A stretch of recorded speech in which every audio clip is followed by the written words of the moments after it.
A top focus at this hour. Former US President Donald Trump has said that his Mar-a-Lago-estate in Florida has been raided by FBI agents. Now, according to reports, the raid is connected to an investigation into Trump's handling of official papers. And it comes after US National Archives in February notified that it had recovered about 15 boxes of White House documents from Trump's Florida home, some of which even contained classified materials.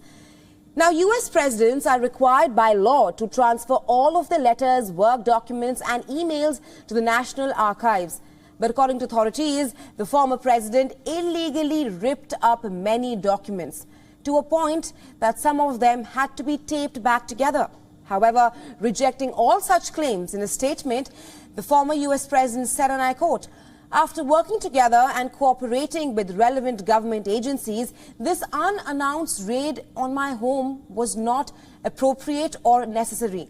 He further said that such an assault could only take place in broken third world countries, and America has now become one of those countries. Now, according to authorities, Trump was not at the Mar-a-Lago-estate during the time of the raid. The FBI declined to comment on whether the search was happening or what it might be for. Meanwhile, the raid highlights a serious escalation of federal law enforcement focus on Trump, especially when the former US president is at the center of a congressional inquiry into last year's US Capitol riot.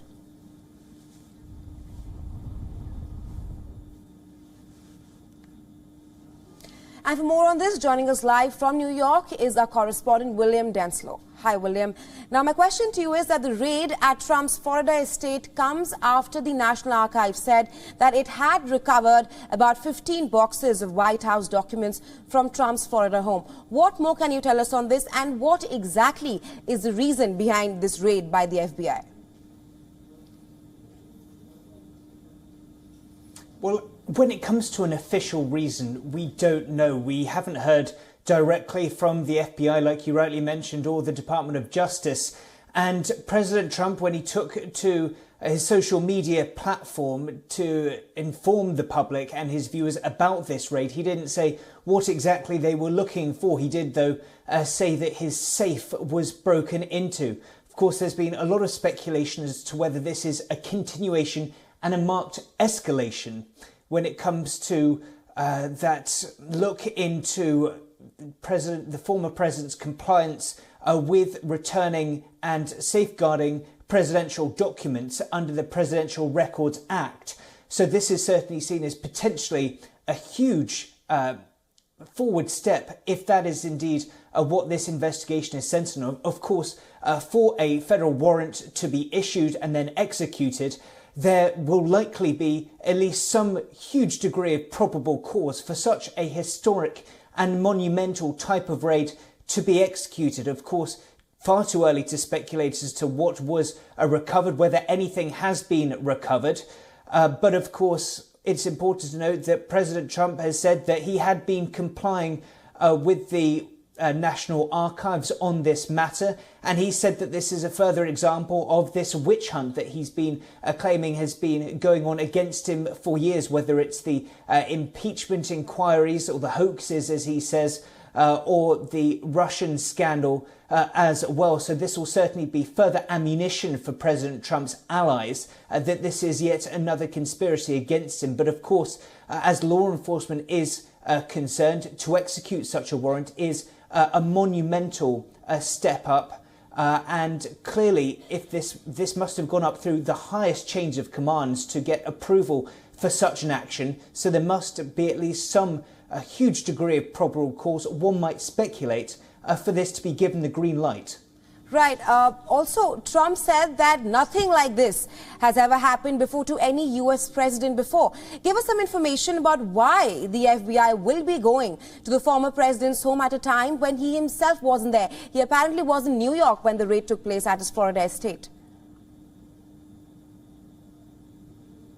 That's absolutely right. There's been some video of him leaving Trump Tower in Midtown Manhattan. He didn't respond to shouted questions from the media outside Trump Tower.